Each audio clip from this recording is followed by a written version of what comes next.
it's employer responsive, it's curriculum led, but the students who are on it wanted to achieve exactly what the course is setting out to achieve.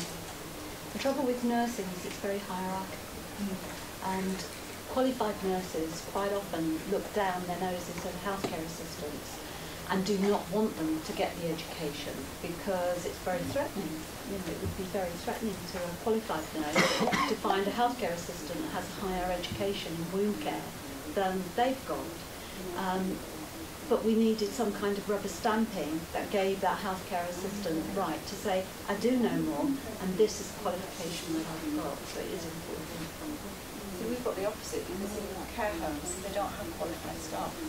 So you might find you've got a senior healthcare assistant actually who's been working at an organisation for a long time, but came as a cleaner, then she worked in the kitchen, or he, and then they, you know, did a bit of care work, then they might have done an MBQ level 2 in care, and so they've sort of, you know, worked in that way. So they haven't got those formal qualifications. So when you're looking at end-of-life care, this is something that was very attractive to them because it's something that they've been doing for many years. They've been caring for people who are dying, but weren't quite sure whether they were doing it properly, and actually wanted to develop their skills and experience and be able to pass those on to people that are, you know, were less experienced or had been in care for not as long. And so it was attractive from that point of view because A, it gave them a qualification, a bona fide, you know, credited qualifications with the university, which they've not been able to do before, but also it was valuable for them and their organisations and other members of staff.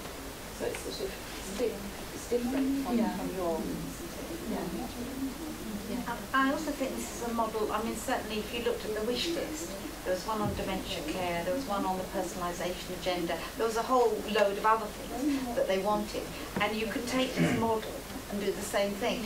Somebody who delivers the domiciliary service in East Sussex would be the learning champion for the personalisation agenda, and that managing director's made it quite clear that she'd be quite like to take the same sort of role that Sylvie and Susan have taken.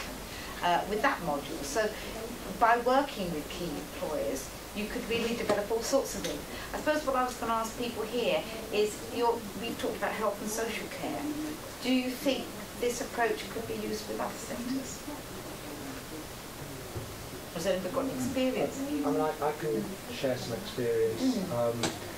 I can't remember what you said on your slide. It was about start with what employers actually want rather than what we think employers want. And we had an interesting learning experience ourselves. Sometimes employers don't know what they want. And it's partly therefore our role as the education providers to help them understand or you know, guide them in the direction of what they want. We had some funding from Foundation Degree 4, which is a Foundation Degree in Leadership and Management, and we worked very closely with the Chamber of Commerce and their membership. We did a massive survey of the whole membership, asking them what their challenges were and where the skills gaps were, and working towards, you know, what mode of study would they be happy to support, and what would they like in a programme that's around leadership and management, what sort of fees would they, you know, consider paying. Did all of that. We held focus group interviews, we drafted modules, etc. Came up with all of that. All very positive feedback about it. We validated it, we launched it in the market, no take up. Yeah, that's what happens. So, you know, but I think, you know, the issue there is, and particularly when you're dealing with SMEs, they're cash poor and time poor. So on paper, yes, it was great, and it was designed with them for them. But when it came to actual engagement, they weren't prepared to engage at the sort of levels of fee that we needed to charge, but also really staff time-wise. So I think, you know.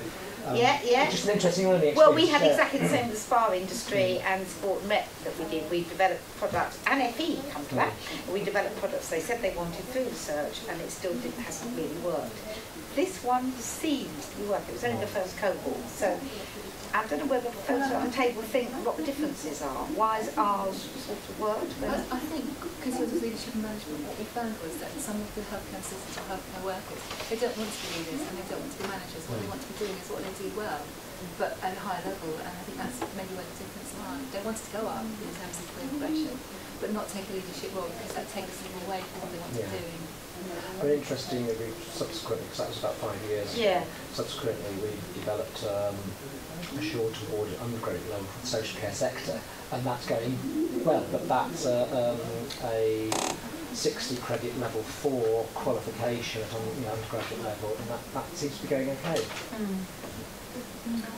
I understand that this is, you know, employer-led initiative. There must be an enormous self-employed sector out there that would like to take part in such a successful. The 2 courses that you're running sound eminently suitable for people that are also they can do it. Self-employed. Yeah. And actually students who are on courses that may have not quite such a practical aspect or would like to add to their skills.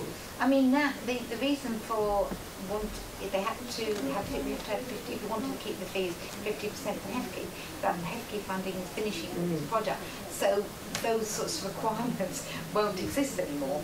So as long as we can keep the fee level down, what we will have to still do, we want validation. So the academic rigour and the actual course, we will want to maintain its integrity, because we're pleased with what we've developed really, and we think it meets the needs of the local employers.